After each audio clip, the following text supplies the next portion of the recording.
Hey guys, it's me again, back with another video log for you. In today's video log, again, we're out in the same park again, and today I just want to share some thoughts and ideas and strategies that I've used in order to improve my family relationships. And the ignition to make this video, the ignition of the fire within me today came from something my younger brother Martin said a few years back. Now, having your family living across the world and pretty much as far away as you can come can at times be quite tough. You miss them, everything becomes emotional, especially when you have really good relationships with all your family members. And what he said was that I don't believe in God, I believe in bro, which to me meant a lot. And I can already feel it now, and you can probably see it too. I'm getting quite emotional. But to me, that just reinforced the fact that I have an extremely good relationship to my younger brother. And he sees me as a mentor and an inspiration. And that's something I always strived to do. And I'm just being completely honest there now. This is, for me, being emotional is being in congruency with what I believe in, and having emotional intelligence and not being afraid of showing that is to me extremely important in life. So, going back to what my younger brother said, and it did ignite passion in me, and it reinforced my own beliefs and thoughts about what I do in inspiring young men out there to really take a step out of their comfort zones and starting to know what you don't know and really get out there inspiring other people and following your dream.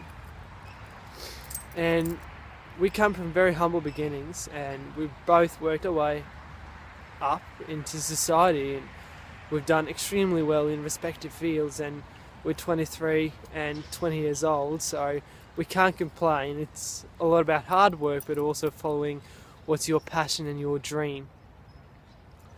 So, tools and strategies to improve your family relationships. Number 1, let boys be boys and girls be girls. Seriously, if you as a parent, you have 2 sons and they start to discuss and they get physical, for God's sake, let them be physical. And the same goes for girls too. Let them be physical. It's a part of growing up, learning your own strengths, learning who you are, where you stand, the boundaries in between as siblings. And it's extremely important, and it forms a very close bond. I'm not saying that they're going to run over and get a baseball bat and hit each other in the head, but let them be physical, let them push and pull a bit and get some aggression out. Now, secondly, you need to form clear boundaries. This is what I believe in. These are my values. And this goes for parents to children and vice versa, and in between the 2 parents and in between the children too. That, hey, these are my values and beliefs, so if you don't respect me, I'm still going to actually give you respect back, but don't expect me to do a lot for you. And establishing those clear boundaries, values and beliefs is going to make things so much easier, because then if you decide to do something and you decide to move away from your family, they're going to understand you because you've shared with them your purpose, your values and your beliefs. And I know a lot of people are talking about this out there, but it really does work, and you have to believe me here. And I wouldn't sit here crying in front of 1 million people online if I didn't believe in this. And communicate clearly. Know where each person in the family comes from. Know the kind of memories they have. Be open with each other. Can't even talk today. Oh, there's a bird sitting next to me here. Be open with each other.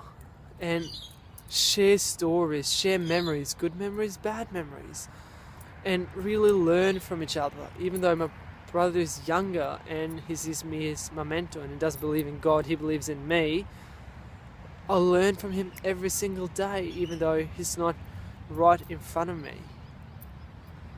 I chat to him on the phone, on Skype, we email, we Facebook, we stay in touch and we share stories. And I'm so proud of him, and like now he's going to Turkey on holidays. How good is that? He's worked his way up and now he's able to go to Turkey on holidays. It's amazing. Like, I couldn't be happier for him, and he shared up with me and I was so proud of him. And I reinforced that to him, and now that's hopefully going to give him the push in the arse to do something more. Now, same with my parents, like, they brought me to life. What more can I ask for? I'm living a fantastic life.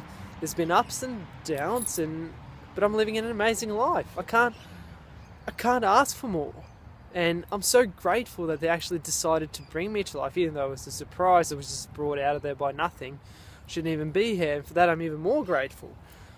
And just giving back to your parents. Like, yes, they've done stuff that I probably could have been without, but without that situation, I wouldn't have been where I am right now. So what can I be? Grateful? I think so. So for me, it's just a matter of taking what worked in the past and I'm going to apply that to my life. And hey, this worked, now I'm going to keep doing that. I'm going to have the sensory acuity to delete things that didn't work that well, and I'm going to live in the future, but I'm going to be present in the now. So I'm going to dream big, but I'm still going to be realistic, and I'm going to give back to them. I'm going to help them as much as I can. And I do that every single day. When I talk to them on the phone, we easily talk for 2-3 hours at a time. And we share stories and views and ideas and thoughts and things and what we have actually done during the day. And it just gives such an incredible, fulfilling feeling. It just fulfills me knowing that I can give back to someone that are more than 20 years older than me. It's so important keeping those family relationships. And like we spoke about in another article too, you just have family dinners together if you live together. Be grateful for the time that you have together, because you never know what can happen. You can walk out of the street and get hit by a Mack truck, boom, and you're gone. And I overheard a conversation today, and this is my biggest fear too, knowing that if something happens to those that I hold close, if that day I haven't said to them that I love them and appreciate them, I would feel devastated. I would easily be able to move on, but I would feel devastated if I knew that I could have rang them up or said to them face to face that day that, hey, I really love you, thank you for being in my life, and they passed away without knowing that. I would feel devastated. That would be something that I would reinforce not to do ever again. So keep those things, tell them that you love them, be grateful for the time you have together as a family.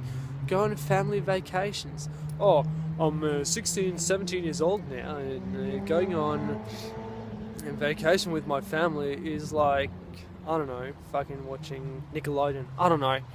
But people tend to give out this attitude of, oh, I'm not a part of the gang anymore, I can't hang with my friends now, and I can't hang with my family. This fucking sucks. I need to be the biggest and toughest dude ever. But hey, do you know what? The time you have with your family is the most important time of your life. So, use it to your advantage, benefit from it, grow from it, learn from it, and teach those around you. And as we said, having a mentor is really important. Now, be a student of your parents, be a student of your younger siblings and your older siblings, and be a student of yourself, that's important too. But be a mentor for them, lead them, give them advice, pull them up on things. Sometimes that might be, hey, what the fuck are you doing now? You're fucking destroying your life. Stop hanging out with those guys. they're doing drugs, they're doing this, they're doing that. They're not fucking good for you. They're deteriorating you, and I'm not going to let that happen as your brother. It's just not going to happen. Sometimes you might have to say that. And if they punch you, punch them back. But in the end, in the long run, they're going to come back and, hey, thank you for doing that. I really deserve that size 16 straight in my face. And it can be giving them advice, giving them praise. Go, oh, you did a really good job. I'm so proud of you. Can you teach me how to do that? Ask them for things. Do things for them. Sometimes you might not feel like doing it, but step your game up and do it anyway. So those are a few strategies that I've used throughout my life, and this is how I can now live my life across the world as far away as I can from my family, and still have really good relationships to them. And I see them maybe once, twice every second year, and it's quite a long time apart, but still having these long distance family relationships that make us all grow, and we learn so much more than spending time together every single day, because it becomes a habit. And you know, habits are good, but if you fall in the habit of just walking the same old patterns every single time, things are just going to become boring, and it's just not going to make you grow that much. So make sure that you limit your time with your family, but again, make sure that the time you spend with them is extremely growth orientated and conscious. And that's all I have to say.